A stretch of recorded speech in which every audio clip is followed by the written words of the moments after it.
Hello friends, welcome back to Daily Movie Recaps. A new movie recapped, every single day. Today, we will recap an American romantic comedy drama film, 500 Days of Summer, released in 2009. Spoilers up ahead, so watch out. Enjoy the recap. The movie starts with a scene where a boy named Tom and a girl named Summer are sitting on a bench, holding hands. Then we see an engagement ring on Summer's hand, and there's a voiceover saying, "This is a story where a boy meets a girl." Tom works in a greeting card company as a copywriter, and he comes up with all the slogans for their cards. One day, his boss introduces his new secretary to the boardroom, and she is Summer. Tom is immediately taken by Summer's beauty, and he talks to his friends about how much he likes Summer. At first, he plays things cool. He is convinced she is the one after an exchange in the elevator, over their mutual love of the music band, the Smiths. He spends 2 weeks pining over her, and executing awkward attempts to initiate conversation, but can't hit a chord, and he fails every time. One day, an opportunity arises when Tom's best friend tells him that the entire office is going to a karaoke bar that evening. Tom arrives at the bar as his best friend is singing, and sees Summer, which makes him happy. She is also happy to see him.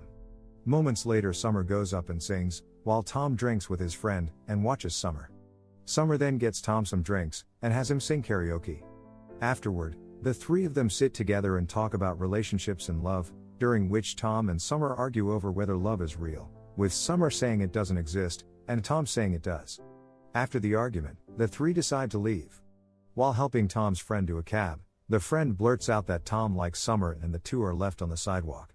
After the friend is gone, Summer asks if it is true, and Tom, after some coaxing from Summer, admits that he likes her, but Summer makes him say his friends. Summer calls him very interesting and leaves, while Tom stands there on the sidewalk watching her walk away. The next day in the office, she makes out with him, as they are taking copies. Once Summer's copies are done, she moves closer to him, only to shy away from another kiss and walk out. Summer and Tom go out and have fun in the city. As they spend more time together, they become more close. Summer shares her most intimate thoughts and stories with him, while he takes her to his favorite spot in the city, Angeles Plaza, and tells her about how his studies to become an architect ended, and how he was forced to work for the card company to sustain himself. While the two are out walking around IKEA, they both joke about living together and being married in the future. However, as they are about to kiss in the store, Summer makes it clear that she isn't looking for a serious relationship. Tom goes into the bathroom, and convinces himself that it is just casual fun, and tells himself not to expect anything more. When he comes out, Tom sees Summer naked, and the two get intimate. He walks out the next morning happy, dancing, and upbeat about the way of the world. He is in love with Summer and on top of the world. After arriving at work, he starts suggesting high-quality copies for cards, all the while thinking of Summer. Things go well for a few weeks with both of them. But one night in a bar, a random guy starts hitting on Summer. She makes it clear she isn't interested, and he won't believe when she says that she is with Tom. After insulting him a little, Tom gets up and punches the guy in the face. Tom awkwardly smiles at Summer before the guy gets up and beats him down. After the incident, Summer takes Tom to her apartment, and yells at him, saying he was not acting cool at all, and did it for his own sense of self. Tom also yells at her, saying everything they are doing isn't a friendship, and that even though she doesn't want to label things, he thinks that they are in a relationship. Later they both go to bed. Tom contemplates calling her, but doesn't. She comes to his apartment and apologizes. The two have a long heart-to-heart chat, and share their past relationships. She tells him about her bisexual experience, her first relationship, and her relationship with the puma. He imagines who they are, but for the most part, they seem happy. After some weeks, Summer and Tom go out and see a movie. She starts crying as she sees the ending of The Graduate, as Dustin Hoffman and Catherine Ross escape a wedding, and their looks of joy and excitement slowly vanish. Summer tells Tom that she is tired and wants to sleep, but Tom suggests they should get pancakes. He takes her to get pancakes, and Summer opens up that she thinks they should stop seeing each other, because she fears what's happening between them is getting serious. Tom stops her, and asks why they should stop seeing each other, when they are happy doing it. To which she replies that she is not happy. That makes him angry. He stands up and walks away. Summer tries to stop him because he is still her best friend. After some days, Tom's sister stops at his apartment, and inquires about his issues. Tom opens up to her about his breakup, and he is adamant that he doesn't want to get past her, but get her back. His memories about Summer cause depression, and that begins to affect his work. Seeing his poor performance, Tom's boss calls him in, and he asks if Tom's performance is related to Summer leaving. Tom tries to play it off, but his boss tells him that everyone in the office knows about it. It is made clear that Summer quit her job at the card company some days before. With depression, sadness, and alcohol, days pass for Tom. Then comes a wedding of his coworker, which he has to attend. He takes the train to go to the wedding, and sees Summer. He tries to hide, but she sees him and approaches. They talk, and go get a coffee. The entire weekend they spend their time enjoying themselves. At the wedding, he asks her to dance, and they have a very romantic night together. She invites Tom to a party at her place. Tom's expectations for the night are to make his dreams a reality.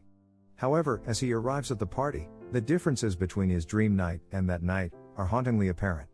He barely talks to Summer, and drinks most of the night away, until he sees her engagement ring. He sees Summer showing off her ring, and her fiancé. Tom loses it, and hence leaves the party without saying anything, and almost bursts into tears. Tom spends the next 5 days in a catatonic state. He leaves the apartment very rarely, only when it's time to buy milk and Jack Daniels.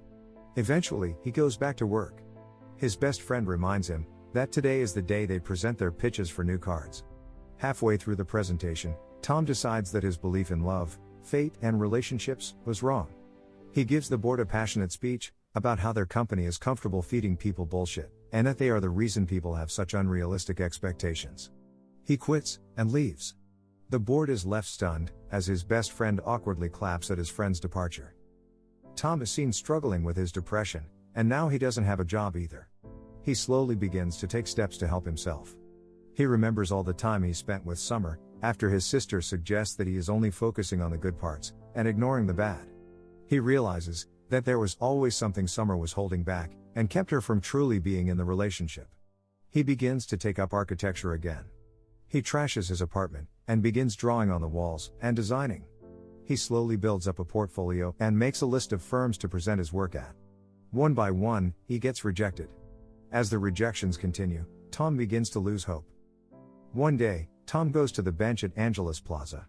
When he is gazing down at some of the buildings, Summer calls him from behind. She tells him Angelus Plaza has become her favorite place, after he brought her there. She also compliments his looks, and knows he is angry. She tells him that she is happy to see Tom doing okay. Tom confesses that he now realizes that all his ideas about love were wrong. Summer points out that it wasn't. The girl who didn't want to be anyone's girlfriend, is now someone's wife. She tells him that with her husband, she knew what she was never sure of with Tom, that she is in love with him, and wants to spend the rest of her life with him. And she tells Tom that if there is no destiny, she might have easily never randomly met him in a coffee shop. She tells Tom he was right about love, but just not about her. She holds his hand, and squeezes it before telling him that she needs to go. Tom tells her he is also happy that she is happy, but makes a point not to congratulate her on her marriage. She smiles and leaves. The following day, Tom is sitting for an interview with his portfolio, and as he sits there, a girl across the waiting room calls out to him, and asks if they have met. She tells him that she has seen him, sitting on a bench at Angelus Plaza, which is coincidentally her favorite spot as well. Tom says he has never seen her before, so she replies that he clearly wasn't looking. Tom jokes that since she is the competition, he hopes she doesn't get the job. She returns the wish. The interviewer calls Tom in, but as he is walking, he turns back, and asks the girl to get some coffee afterward. She tells him that she is meeting someone. However, as Tom turns around, she changes her mind, and agrees, saying they will work it out. Tom smiles, and introduces himself. The girl smiles too, and introduces herself with the name, Autumn. Tom is surprised to hear that, and it looks like the first day of autumn. Please leave a like, or comment, to let us know which movie you would like to watch next. And don't forget to subscribe, and turn on your notifications. This way you'll never miss any movie recap again. Thanks for watching, and stay safe.